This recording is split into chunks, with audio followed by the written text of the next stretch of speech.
Hi, it's me again with Corel Tips and Tricks Part 3. I meant to put this in Part 2 and then I forgot about it. The reason I put it to this to contour is because I just get that.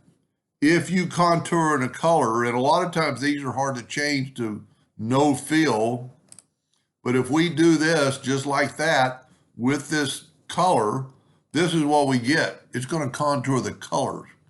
Now that could be taken apart, but it's just a lot easier to see. If we go to break the contour apart, we could actually take this and move it over, and then we could left click, right click, and go up to object, break the curve apart.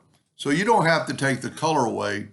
I just think it's a lot easier to be able to do it the way I did it in Part 2. I hope that makes a little bit of sense, and thank you for watching.